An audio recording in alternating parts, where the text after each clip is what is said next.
About the 10%? About the 10%. Yeah, I met a man. He was a very nice man, and I called for his removal because I saw something by a man named Tom Cotton, a senator from Arkansas. He's a great guy, friend of mine, supporter of mine, big supporter. I'm a supporter of his too. And he wrote a pretty nasty story about the head of Intel.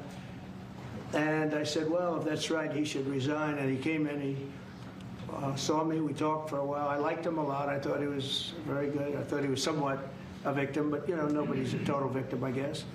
And I said, you know what? I think the United States should be given 10% of Intel. And he said, I would consider that. I said, well, I'd like you to do that because Intel has been left behind, as you know, compared to Jensen and some of our friends, NVIDIA, some of the people, and the people in, because Intel should have never been. Intel was the biggest, most powerful chip company in the world. And then they started leaving. And they started going to foreign countries, in particular Taiwan. And if we had a president who would have said, okay, you can go to Taiwan, but we're going to put a 100% tariff or a 200 or 300 or a 500% tariff, anybody that sells into the United States has to pay. They wouldn't have left. They would have never left, and we wouldn't have. So in the meantime, we had people that were, in some cases, good politicians that weren't good on trade. I loved that man, but he was not good on trade. I totally disagreed. He allowed the car industry to be taken out of this country. We lost 50% of our car industry. But that's all coming back. It's all coming back. But if somebody would have said that with Intel, would be a giant right now. Now, with that, they've had some bad management over the years, and they got lost. And I said, I think you should pay us 10% of your company. And they said, yes.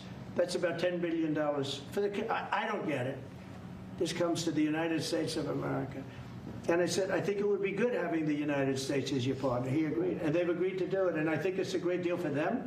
And I think it's a great deal. He walked in wanting to keep his job, and he ended up giving us $10 billion for the United States. So we picked up $10 billion.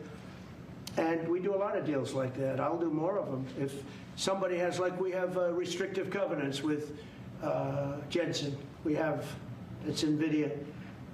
And to unrestrict the covenant, nothing to do with losing our powers or military or anything, because that I wouldn't do. But there are things you can do that don't affect us, that actually help us. And if we're going to give somebody a restricted covenant, we have a strong restrictive covenant on certain industries.